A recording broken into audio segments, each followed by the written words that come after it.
dialogi, v gledališču Kissinger, Gombač. Skratka, z današnje točke gledano bi rekel, Maribor je doživel eno od svojih povojnih eksplozij, če ne sploh največjo, ravno v drugi polovici 60-ih let. Tudi najbogatejši je bil takrat je mariborska industrija bila izredno močna, vezana na neuvrščene, če se spomnite in tako dalje, na jugoslovansko armado in tako dalje.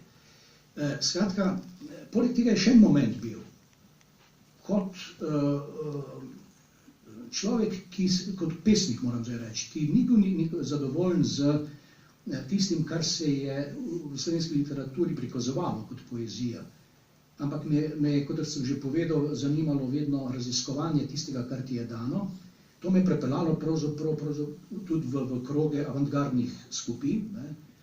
Jaz sem aktivno sodeloval v skupini 442, Matjaž Kocbek, Ivo Svetina, Milan Jesih, Bartju Kundus in tako dalje.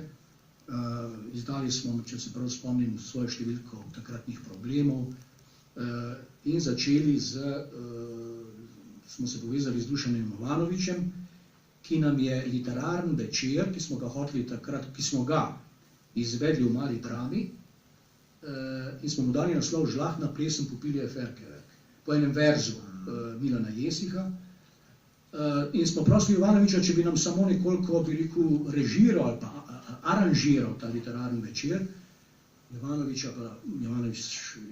ga je pritegnilo to, kar smo mu ponudili kot naše tekste, in je začel iz tega eksperimentirati, sami smo nekaj dodajali in to se je počasi spremenilo v osnovo za poznejše gledališče Popilje Ferkeverk.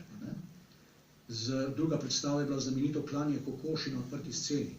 Namesto smrti, dramske smrti, ki je samo zaigrana, je tukaj šlo dejansko za smrt kokoši. In takrat so se sprožile skoraj da identične, bi rekel, obtožbe in reakcije, kot se danes sprožajo do Semeničeve in tega druge Smrekarjeve. Identično.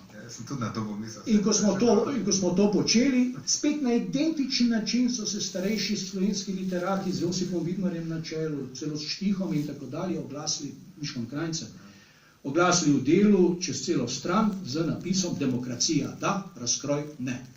To bi lahko podpisali danes.